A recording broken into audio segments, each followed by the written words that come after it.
అందరికీ స్వాగతం సుస్వాగతం. ప్రతి వారం వాసవ నరసింహంలో ఆరోగ్య సదస్సులు నిర్వహించుకుంటున్నాం. ఇది 1340వ కార్యక్రమం. గత 25 సంవత్సరాలుగా ఈ కార్యక్రమం నిరాటంకంగా నిర్వహిస్తూ వస్తున్నాం. రేపు జనవరికి 26 సంవత్సరాలు పూర్తి చేస్తాం. అలాగా అంత స్పైగా ఆ విధంగా రెగ్యులర్ వస్తాను. మరి స్పెషలిస్ట్ డాక్టర్లు వచ్చి వారి రంగాలు చెందిన విషయాలకి తెలియజేయడం జరుగుతుంది.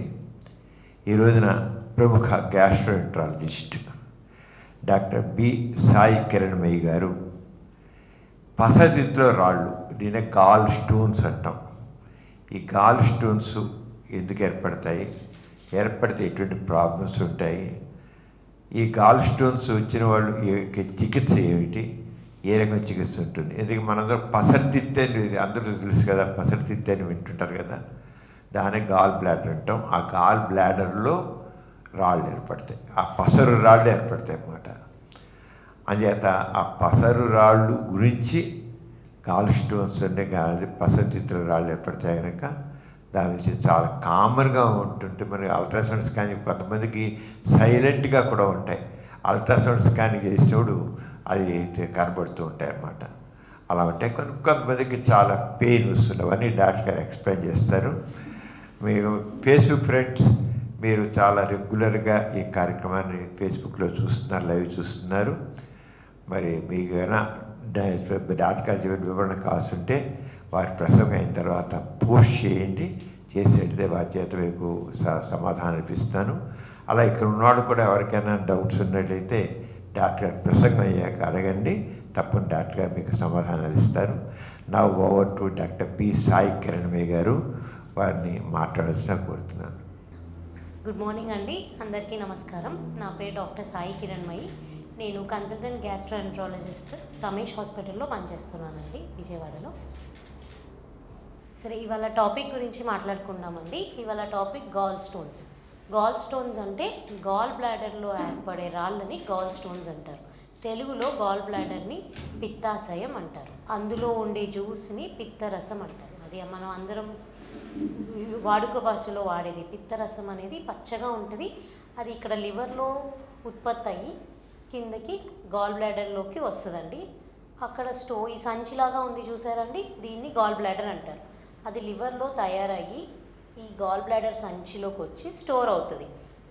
అది దానివల్ల మనకు ఉపయోగం ఏంటంటే, మనం నోట్లోంచి ఫుడ్ తీసుకున్నప్పుడు అది పొట్టలోకి వచ్చి పొట్టలోంచి ఇలా చిన్న పేగులోకి వచ్చినప్పుడు మనం తిన్న ఫుడ్ డైజెస్ట్ అవ్వాలంటే ఈ పిత్తరసం అనేది మనకు అవసరం. సో ఫుడ్ ఇక్కడ కిందకు వచ్చినప్పుడు ఇక్కడ స్టోర్ అయ్యి ఉన్న పిత్తరసం ఈ ట్యూబ్ కనిపిస్తుంది కదండి పచ్చది, ఈ పచ్చ ట్యూబ్ ద్వారా ఇక్కడికి వచ్చి ఈ ఓపెనింగ్లోంచి అన్నంలో కలిసి అన్నం డైజెస్ట్ అవ్వడానికి ఉపయోగపడుతుంది. అసలు ఈ సంచి ఎందుకండి అని అడిగితే, మనం లివర్లో పిత్తరసం అనేది 24 గంటలు ఉత్పత్తి అవుతూనే ఉంటుంది. కానీ మనం అన్నం కానీ ఫుడ్ స్నాక్స్ కానీ తినేది ఎప్పుడైనా రోజుకి 3 సార్లు 4 సార్లు మాత్రమే. సో అది పద్దాక ట్యూబ్లోంచి వెళ్ళిపోతూ ఉంటే వేస్ట్ అయిపోతుంది కదండి, పేగులోకి వెళ్ళిపోయి. సో అది ఒక స్టోరేజ్ లాగా ఇక్కడ స్టోర్ అయ్యి మనం అన్నం తిన్నప్పుడు మాత్రమే ఇక్కడ నుంచి ఇక్కడికి సిగ్నల్ వెళ్ళి అది ట్యూబ్లోంచి కిందకు వస్తుంది. ఇట్ ఈస్ జస్ట్ లైక్ మనం రైతులు సంవత్సరం అంతా వడ్లు పండించారు కదండి, సీజన్లోనే వడ్లు పండించి మనం గోడౌన్లో దాచుకొని అవసరం అయినప్పుడల్లా తీసుకుంటూ ఉంటాం. ఇది కూడా సేమ్, ఇక్కడ స్టోరేజ్ అయ్యి ఈ ట్యూబ్ మనం అన్నం తిన్నప్పుడే ఈ ట్యూబ్లోంచి కిందకు వచ్చి అన్నంలో కలిసి అది డైజెస్ట్ అయిపోతుంది. అది normal process of a function of a gallbladder and bile juice. So now coming to what is a gallstone. దీన్ని బిలియరీ ట్రీ అంటారనమాట. మన ఇంటి ముందుండే చెట్టుకి ట్రంక్ ఎలా ఉంటుందో, దాని తర్వాత చెట్టు కొమ్మలు ఎట్లా ఉంటాయో అట్లానే ఇది కూడా బిలియరీ ట్రీ అనమాట. ఈ ట్రీలో ఈ గీతకి పైన కనిపిస్తున్నదంతా లివర్ లోపల ఉంటుందండి. ఇదేమో లివర్ బయట ఉంటుంది, గాల్ బ్లాడర్ అను ఈ ట్యూబ్. సో లివర్ లోపల ఫామ్ అయ్యే స్టోన్స్ని ఇంట్రా హెపాటిక్ స్టోన్స్ అంటారు. అంటే లివర్ మెడికల్ లాంగ్వేజ్లో లివర్ని హెపాటిక్ ప్యారెన్కైమా అంటారనమాట. దాంట్లో ఫామ్ అయ్యే స్టోన్స్ని ఇంట్రా హెపాటిక్ అంటారు. వాటి బయట లివర్ బయట ఫామ్ అయ్యే స్టోన్స్ని ఎక్స్ట్రా హెపాటిక్ అంటారు. అందులో గాల్ బ్లాడర్లో ఫామ్ అయితే గాల్ బ్లాడర్ స్టోన్స్ అంటారు. ఈ ట్యూబ్లో ఫామ్ అయితే సిబిడి స్టోన్స్ అంటారు, అంటే కామన్ బైల్ డక్ట్ స్టోన్స్ అంటారనమాట. ఇది ఎందుకు ఇంపార్టెంట్ అంటే అండి, ఇది ఎక్కడ ఉన్నదో దాన్ని బట్టి సిమ్టమ్స్ మారుతాయి, దాన్ని బట్టి ట్రీట్మెంట్ కూడా మారుతుంది మనకి. ఆ తర్వాత మనకి ఇంట్లో మనం వేసుకునే బంగారంలో రాళ్ళు రకరకాల కలర్లు ఎలా ఉంటాయో అట్లనే గాల్ బ్లాడర్లో కూడా స్టోన్ కలర్లు అట్లా రకరకాలుగా ఉంటాయండి. అది కలర్ ఎలా డిసైడ్ అవ్వబడుతుంది అంటే ఏ కెమికల్తో స్టోన్ ఫామ్ అయ్యింది అన్నదాన్ని బట్టి స్టోన్ కలర్ అనేది ఉంటుంది. ఒకవేళ కొలెస్ట్రాల్ ఎక్కువగా ఉందనుకోండి, ఎక్కువ శాతం ఉందనుకోండి స్టోన్లో, అది ఎల్లోగా ఉంటుంది. అలా కాకుండా పిగ్మెంట్ స్టోన్స్ అంటే మనకి బ్లడ్లో ఉన్న ప్రాబ్లమ్స్ వల్ల కొన్ని పిగ్మెంట్ స్టోన్స్ ఫామ్ అవుతాయి చిన్నపిల్లల్లో. వాళ్ళల్లో ఫామ్ అయితే ఇదర్ బ్లాక్గా కానీ బ్రౌన్గా కానీ ఉంటాయి. కానీ గీత గీసినట్టు ఇది కొలెస్ట్రాల్ స్టోను, ఇది పిగ్మెంట్ స్టోన్ అని ఉండకపోవచ్చు అందరిలో. కొంతమందిలో కలగలిపి ఉండొచ్చు. అలాంటి వాళ్ళలో మిక్స్డ్ స్టోన్స్ అంటే కొంచెం ఎల్లోగానో, కొంచెం రెడ్గానో, కొంచెం బ్రౌన్గానో మిక్స్డ్ కలర్లో ఉంటాయి అన్నమాట స్టోన్స్. కానీ ఈ కలర్ ఆఫ్ ది స్టోన్ బట్టి మాత్రం ట్రీట్మెంట్ అనేది మనం డిసైడ్ అవ్వం. ఏ కలర్ స్టోన్ అయినా రాయే. సో సిమ్టమ్స్ ఒకటే రెండింటికి. సో ఇది ఎంత శాతం మన పాపులేషన్లో కనిపిస్తుంది, ఎందుకు మనం దీనికి ఇంపార్టెన్స్ ఇస్తున్నాము? మన కంట్రీలో కాకుండా వెస్ట్రన్ కంట్రీస్లో అంటే యూఎస్, యూరోప్, ఆస్ట్రేలియా ఇలాంటి వాటిల్లో ఎక్కువ శాతం అంటే 10 to 15%, అంటే 100 మందిలో 10 నుంచి 15 మందికి మన గాల్ స్టోన్స్ అనేవి చూస్తున్నాం. అదే ఇండియన్ పాపులేషన్లో కంపేర్ చేస్తే అది 2 to 5%, అంటే 100 మందికి స్కాన్ చేస్తే 5 మందిలో గాల్ స్టోన్స్ కనిపిస్తాయి మనకి. ఈ డిఫరెన్స్ ఎందుకు వెస్ట్రన్ పాపులేషన్కి మనకి అనేది మనం వచ్చే స్లైడ్స్లో తెలుసుకుందాం అండి. మన ఇండియాలో కూడా నార్త్ ఇండియన్స్కి సౌత్ ఇండియన్స్కి డిఫరెన్స్ ఉంటుంది అనమాట. నార్త్ ఇండియన్స్లో ఎక్కువ శాతం కనిపిస్తుంది, సౌత్ ఇండియన్స్లో తక్కువ శాతం కనిపిస్తుంది. ఈ 5% ఉన్న వాళ్ళందరికీ ఉన్న వాళ్ళందరికీ సిమ్టమ్స్ వచ్చేవు. అందులో కొంతమంది మాత్రమే సిమ్టమ్స్ డెవలప్ చేస్తారు. అంటే 75% ఎసిమ్టమాటిక్లోనే ఉంటారు లైఫ్ అంతా. 25% మందే symptoms of the stones develop అవుతాయి. ఆ సిమ్టమ్స్ ఏంటనేవి చూద్దాము. ఫస్ట్ అసలు గాల్ స్టోన్స్ ప్రతి ఒక్కరికి వచ్చేస్తాయా అంటే కాదండి. వాటికి కొంచెం రిస్క్ ఫ్యాక్టర్స్ ఉంటాయి. రిస్క్ ఫ్యాక్టర్స్ అంటే ఎవరికి ఎక్కువగా గాల్ బ్లాడర్స్ రాళ్ళు ఫామ్ అయ్యే ఛాన్స్ ఉంటే వాటిని రిస్క్ ఫ్యాక్టర్స్ అంటారు. ఫస్ట్ జెండర్, అమ్మాయిలకి ఎక్కువ ఉంటాయా అబ్బాయిలకి ఎక్కువ ఉంటాయా అంటే ఫీమేల్లో మోర్ కామన్ అండి. ఎందుకంటే వాళ్ళ బాడీ టైప్, వాళ్ళ హార్మోన్స్ని బట్టి ఆ గాల్ బ్లాడర్ కదలికలో మార్పులు ఉంటాయి కాబట్టి వాళ్ళల్లో స్టోన్స్ ఫామ్ అయ్యే ఛాన్సెస్ ఎక్కువ ఉంటుంది. ఏజ్, అదే పెద్దవాళ్ళలో ఎక్కువ ఛాన్సెస్ ఉంటాయి. ఎందుకు అంటే ఒకటి యంగ్ వాళ్ళైతే ఎక్కువ యాక్టివ్గా ఉంటారు, మొబైల్గా ఉంటారు, గాల్ బ్లాడర్లో స్టేసిస్ ఎక్కువ ఉండదు, త్వరగా వెళ్ళిపోతారు. ప్లస్ ఓల్డర్ ఏజ్కి వచ్చేసరికి ఏమవుతుందంటే మనకి రకరకాల వ్యాధులు వస్తాయి. ఒకటి డయాబెటీస్ అవ్వచ్చు, హైపర్టెన్షన్ అవ్వచ్చు, హార్ట్ ప్రాబ్లం అవ్వచ్చు. పర్సే ఆ ప్రాబ్లం వల్ల కానీ ఆ ప్రాబ్లంకి వాడే ట్యాబ్లెట్ సైడ్ ఎఫెక్ట్ వల్ల కానీ గాల్ బ్లాడర్ స్టోన్స్ అనేవి ఎక్కువ ఫామ్ అయ్యే ఛాన్సెస్ ఉంటాయి పెద్దవాళ్ళలో. తర్వాత డైట్, ఇందాక మాట్లాడుకున్నాం కదండి, యూఎస్, యూరోప్లో 10 to 15% అయితే ఇండియాలో 2 to 5% అని. అది ఎందుకు అంత డిఫరెన్స్ అంటే one of the most common cause అండి మనం తినే ఫుడ్. మనం ఇంట్లో అన్నం, పప్పు, తోటకూర, పెరుగు అట్లా అన్నీ తింటాం. కానీ వెస్ట్రన్లో pizza, burgers most of them high calorie, లేకపోతే కంటైన్ డ్రింక్స్ తీసుకుంటారు, ఆల్రెడీ ప్యాక్డ్ డ్రింకేజెస్. వాటిలో ఎక్కువ క్యాలరీస్, హై క్యాలరీస్ ఉంటాయి అన్నమాట. అవన్నీ తిన్నప్పుడు అది బాడీలోకి వెళ్ళి కొలెస్ట్రాల్గా మారి ఆ కొలెస్ట్రాల్ స్టోన్స్ ఫామ్ అవటం అనేది జరుగుతుంది. అందుకే వాళ్ళలో 10 to 15% ఇన్సిడెన్స్ అనమాట. ఇవన్నీ తిని ప్లస్ ఒబిసిటీ కూడా వస్తుంది వాళ్ళకి. Obesity is also one of the risk factor for formation of gall stones. ఇంకొకటి మనం ఇప్పుడు రీసెంట్గా చూస్తున్నాం ర్యాపిడ్ వెయిట్ లాస్, అంటే బాగా బరువు ఉన్న వాళ్ళు జిమ్ హిట్ చేసి కానీ లేకపోతే ఇంజెక్షన్స్ తీసుకొని కానీ ఫుడ్ మానేసి కానీ ర్యాపిడ్గా వెయిట్ లాస్ అయిపోతారు. వాళ్ళు ఎందుకు వెయిట్ లాస్ అయిపోతున్నారు అంటే వాళ్ళ బాడీలో ఉన్న ఫ్యాట్, ప్రోటీన్ అంతా బ్రేక్ డౌన్ అయిపోతుంది. ఆ బ్రేక్ డౌన్ అయినప్పుడు మెటబాలిక్ ప్రోడక్ట్స్ ఉంటాయి కదండి, అవి కూడా గాల్ స్టోన్ రూపంగా మారుతుంది అనమాట. ఎట్లా అంటే మనం బాడీలో ఉన్న కెమికల్స్ అంతా క్లియర్ చేసుకోకపోతే అవన్నీ పేరుకొని గాల్ స్టోన్గా ఫామ్ అవుతాయి. Next one of the risk factor is diabetes. Diabetes ఎందుకంటే అండి, ఒకటి డయాబెటీస్ షుగర్ ఉండడం వల్ల గాల్ బ్లాడర్కి వెళ్ళే నర్వస్ సప్లై కొంచెం ఇంపేర్ అయ్యి దాని కదలికలు తగ్గి త్వరగా బయటకు రావాల్సిన పిత్తరసం గాల్ బ్లాడర్లోనే ఉండిపోవడం వల్ల రాళ్ళ శాతం ఎక్కువ ఫామ్ అవుతాయి.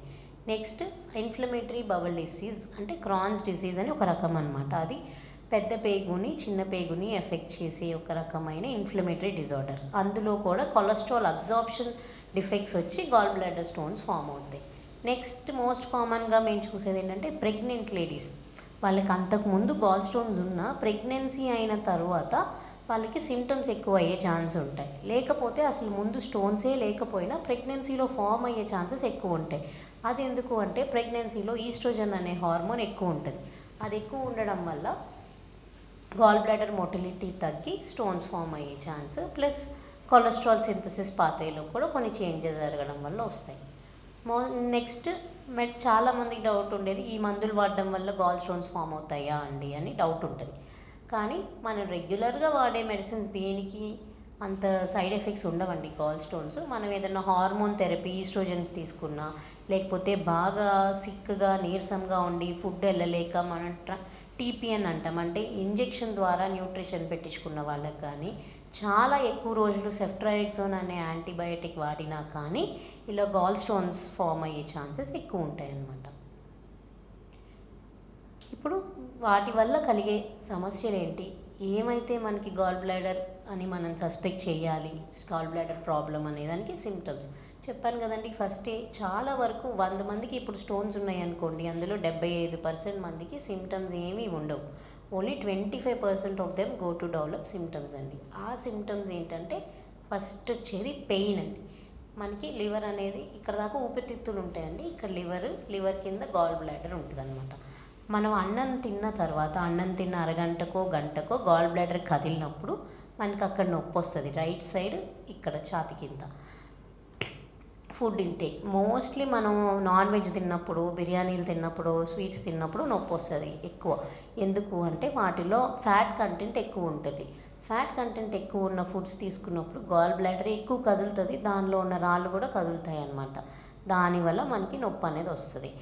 అది నొప్పి వచ్చినప్పుడు దాన్ని రిలీవ్ చేయడానికి మన బాడీ డిఫెన్సివ్ మెకానిజంగా వామిటింగ్ చేసుకోవడమో లేకపోతే రెచ్చింగ్ చేసుకోవడమో జరుగుతుంది.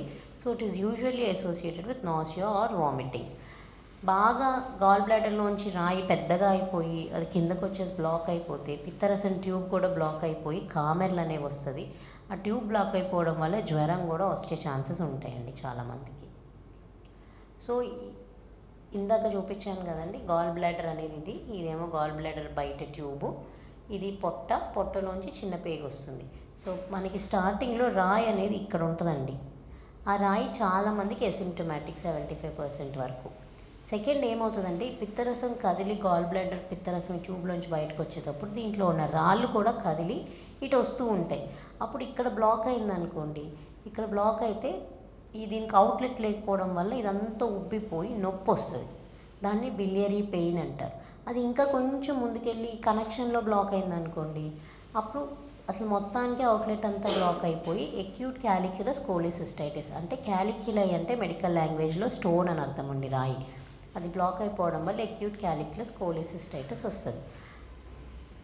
ఆ రాయి జారి ఈ ట్యూబ్లోకి పడింది అనుకోండి, ఈ ట్యూబ్ సైజ్ ఏమో వెడల్పు ఏమో 5 మిల్లీమీటర్లు 6 మిల్లీమీటర్లు ఉంటుంది. ఈ స్టోన్ దానికన్నా పెద్దగా ఉన్నప్పుడు వచ్చి ఇక్కడ ఇరుక్కుపోతుందండి. దాన్ని ఇది సిబిడిలో స్టోన్ కోలిడోకోలిథియాసిస్ అంటారు. ఆ స్టోన్ ఇరుక్కుపోవడం వల్ల ఈ ట్యూబ్ బ్లాక్ అయిపోతే ఇక్కడ బ్యాక్టీరియా చేరి ఇన్ఫెక్షన్ వచ్చి ఫీవర్ వస్తుంది. దాన్ని కొలాంజైటిస్ అంటారండి. సో ఇక్కడ ట్యూబ్లో బ్లాక్ అయిపోవడం వల్ల మనకి నొప్పితో పాటు కామెర్లు జ్వరం కూడా వస్తుందండి. మళ్ళీ ఇంకొక కండిషన్లో ఏమవుతుందంటే అండి, ట్యూబ్ ఇటు రాలేక వెనక్కి పడిపోలేక అక్కడ ఇరుక్కుపోతుంది. ఇరుక్కుపోయినప్పుడు అవుట్లెట్ లేక గాల్ బ్లాడర్ ఉబ్బి ప్రెషర్ అయ్యి ఒక్కొక్కసారి పగిలిపోతుందండి. దాన్ని జీబీ పర్ఫరేషన్ అంటారు. ఒక్కొక్కసారి అంత ఉబ్బడం వల్ల మనకి బ్లడ్ సప్లై అనేది తగ్గిపోయి గ్యాంగ్రీనస్ గాల్ బ్లాడర్ కూడా ఫామ్ అవుతుంది. అంటే రక్తం లేకపోవడం వల్ల నెక్రోసిస్ అనే గాల్ బ్లాడర్ నెక్రోసిస్ అయిపోయి గ్యాంగ్రీన్ అయిపోతుంది అనమాట. ఇంకొకటి ఏంటంటే అసలు రాయి ఒక్కొక్కసారి చాలా పెద్దగా ఉంటుంది అనమాట, 2.5 నుంచి 3 సెంటీమీటర్లు. అంత పెద్దగా ఉన్నప్పుడు అది ముందుకు వెళ్ళలేక ఇక్కడ పట్టలేక ఇక్కడ లోపల ఉండలేక ఇక్కడ పక్కన ఉన్న పేగుకి డైరెక్ట్గా వెళ్ళిపోతుంది. ఇక్కడ హోల్ పెట్టేసి డైరెక్ట్గా వెళ్ళిపోతుంది. దాన్ని కోలిసిస్టోఎంట్రిక్ ఫిస్చులా అంటామండి. ఇంకొకటి మిరిజీ సిండ్రోమ్, అంటే ఇక్కడ ఈ ట్యూబ్లో ఉన్న రాయి పెద్దగా అయిపోయి బయట నుంచి ట్యూబ్ని నొక్కేయడం, ఇలా రకరకాల సిమ్టమ్స్ వచ్చే ఛాన్స్ ఉంటుంది. ఒక్కొక్క దానికి ఒక్కొక్క ట్రీట్మెంట్ ఉంటుంది అనమాట. కానీ ఈ అన్నిటికీ కామన్ ఏంటంటే నొప్పి, కామెర్లు, జ్వరం. ఈ గాల్ బ్లాడర్ పర్ఫరేషన్ అంటే గాల్ బ్లాడర్ పగిలిపోయినప్పుడు మాత్రం పేషెంట్ నొప్పి తట్టుకోలేక చాలా బెడ్ మీద పడుకోలేక చాలా అస్వస్థతతో హాస్పిటల్కి వస్తారు. ఒక్కొక్కసారి అప్పుడు ఇన్ఫెక్షన్ అంతా పొట్టంతా స్ప్రెడ్ అయిపోయి షాక్లోకి వెళ్ళిపోతారు. అంటే బీపీ తగ్గిపోవడం, హార్ట్ రేట్ పెరిగిపోవడం, అలాంటి వాళ్ళు చాలా సిక్ అవుతారనమాట.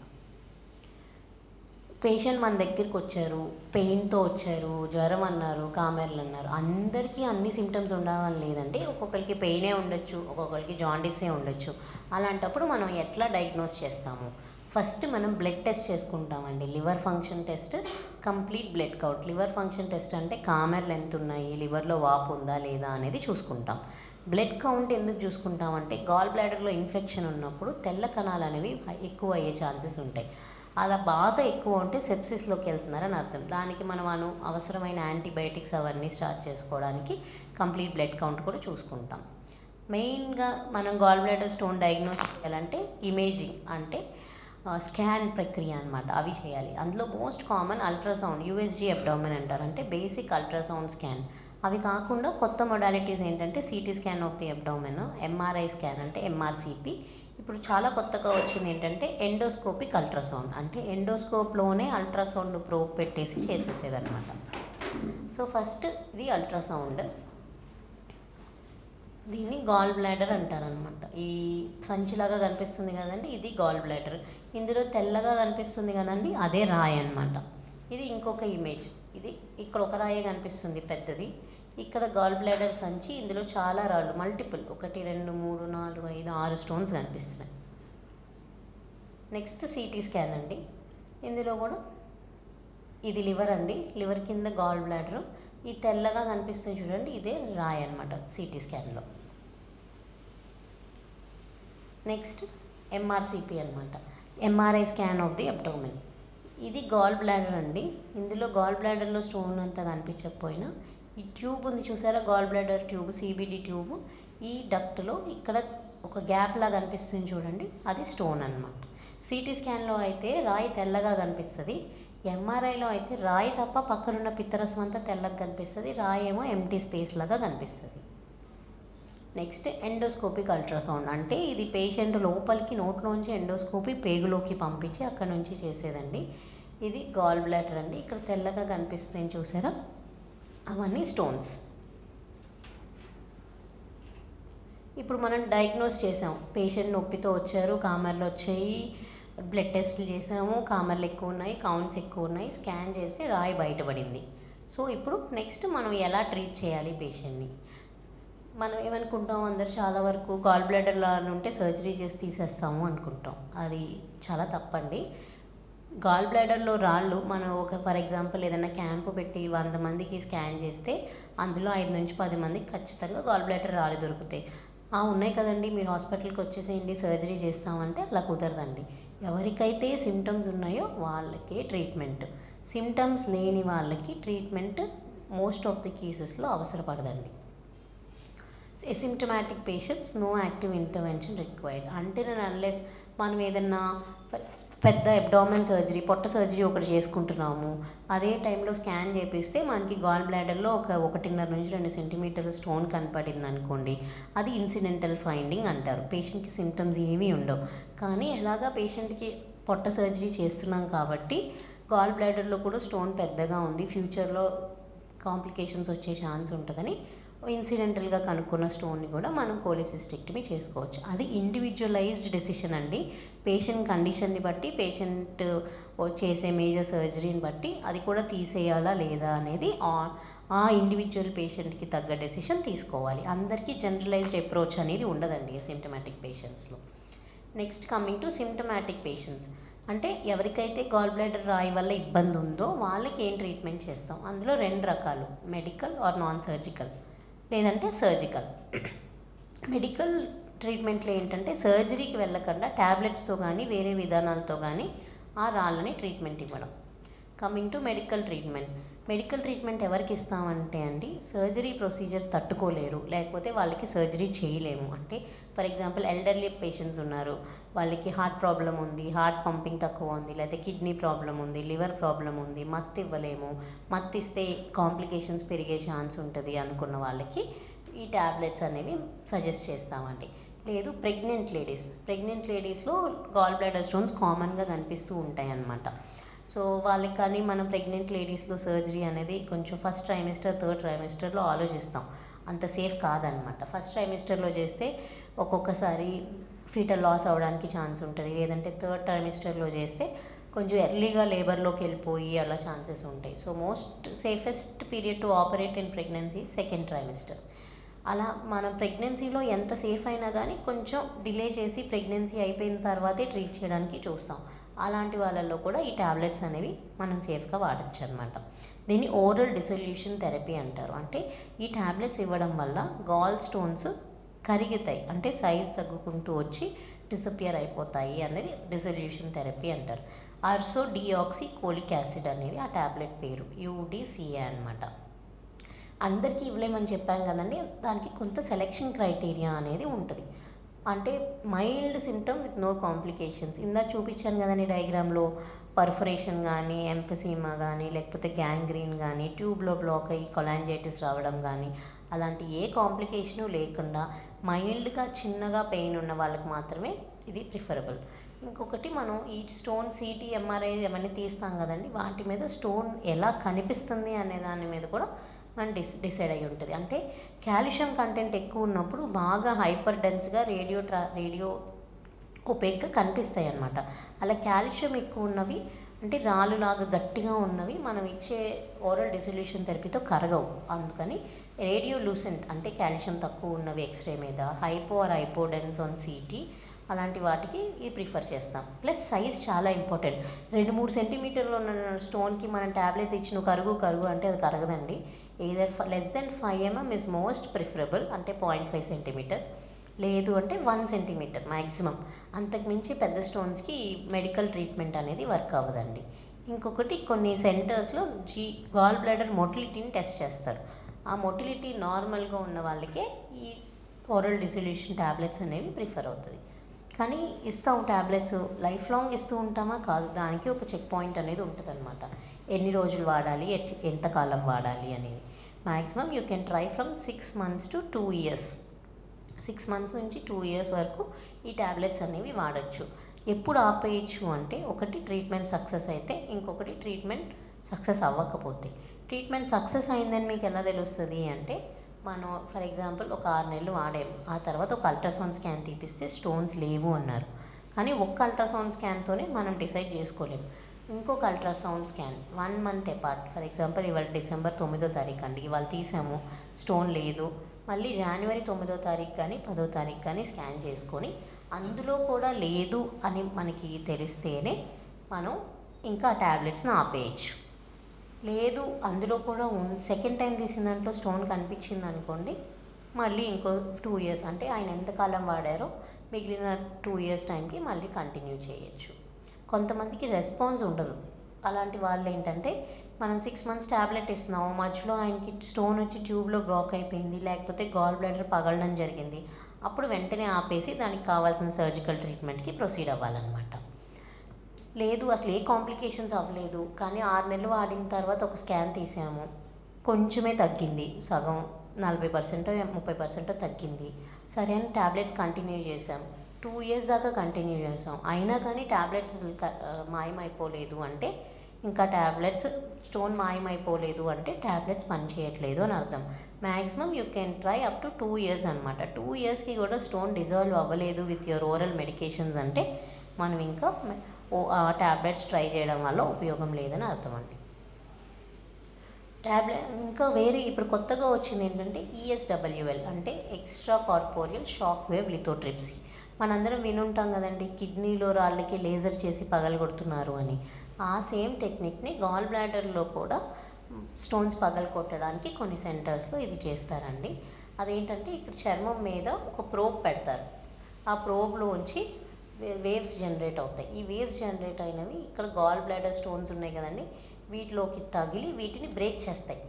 కంప్లీట్గా మాయం చేసేవు, వీటిని బ్రేక్ చేస్తాయి. అంటే ఇప్పుడు ఫర్ ఎగ్జాంపుల్ ఈ స్టోన్ ఒక సెంటీమీటర్ ఉందనుకుందాం అండి, దీన్ని వేవ్స్ పెట్టి బ్రేక్ చేయడం వల్ల అది 2-3 మిల్లీమీటర్ల స్టోన్గా చిన్న చిన్న ముక్కలుగా బ్రేక్ అవుతుంది. అది బ్రేక్ అయ్యి ఈ ట్యూబ్లోంచి బయటకు వచ్చేస్తుంది.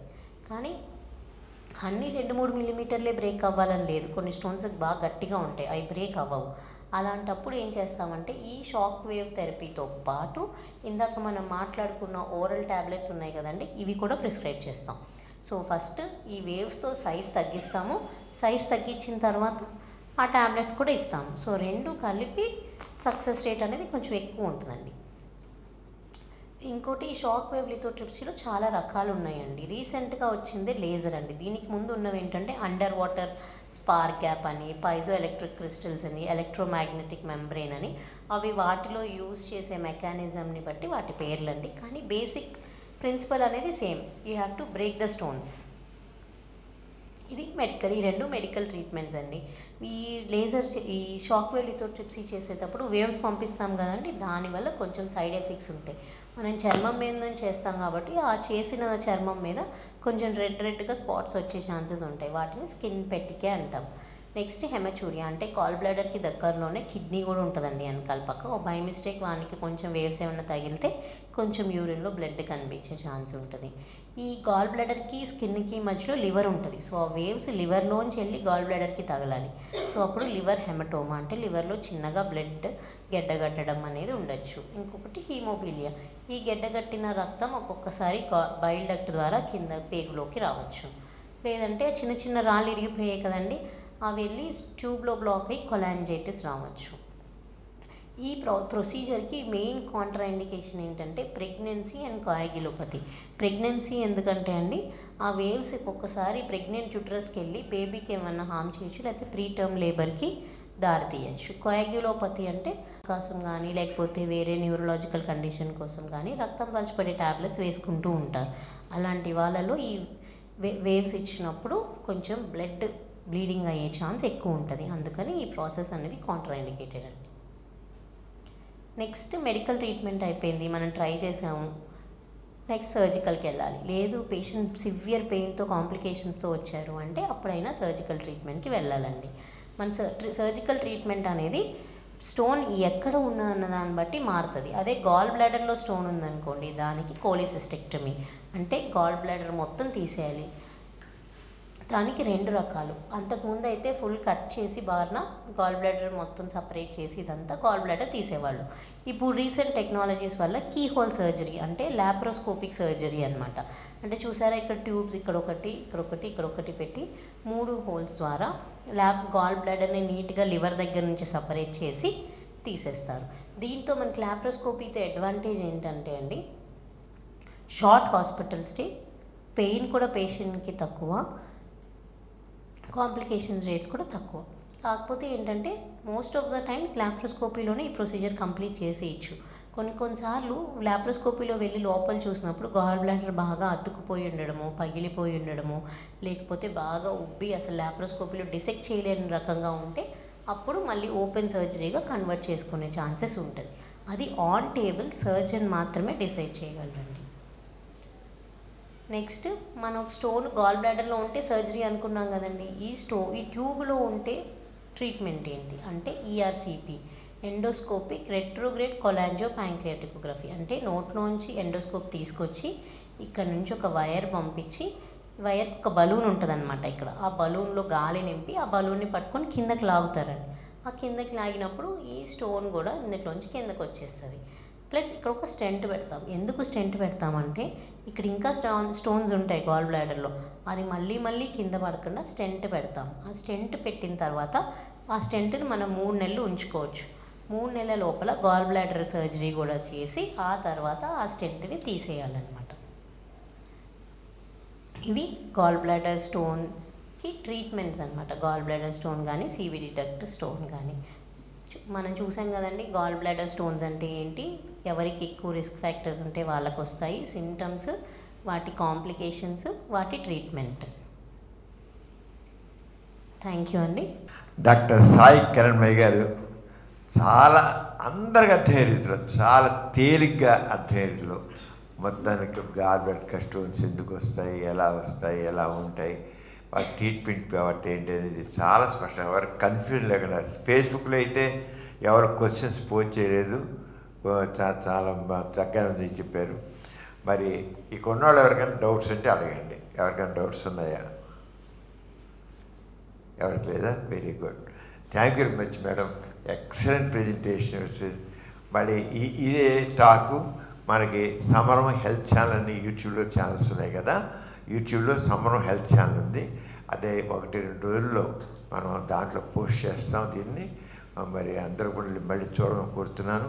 మరి ఈ ప్రోగ్రాం దేశ విదేశాల్లో చూస్తున్నారు. హెల్త్ ఎడ్యుకేషన్ ఇచ్చింది ఒక ఆంధ్రప్రదేశే కాదు, దేశ విదేశాల్లో కూడా చూస్తున్నారు. చాలా 152 దేశాల్లో ఈ ఛానల్స్ చూస్తున్నారు. 152 దేశాల్లో ఇప్పటికీ మరి 20 కోట్ల పైన చూడడం కూడా జరిగింది. మీరు చాలా యూస్ఫుల్ టాక్ మేడం, ఎక్సలెంట్. తగ్గిన వాళ్ళందరూ కూడా మరి చూసా కూడా కామెంట్స్ పెడతారు తగ్గాను. అది కేవలం not compared to Telugu states, other కంట్రీస్లో కూడా చూస్తున్నారు దీన్ని. చేత మీరు చక్కగా ప్రెజెంటేషన్, ఎక్సలెంట్ ప్రెజెంటేషన్, వీళ్ళు scholarly presentation given to all our audience. Thank you very much. మళ్ళీ శనివారం నాడు మనం కలుసుకున్నాం. అంతకు సెలవు, మరి నమస్తే. ఈ కార్యక్రమం మీకు ఎంతో నచ్చింది కదా.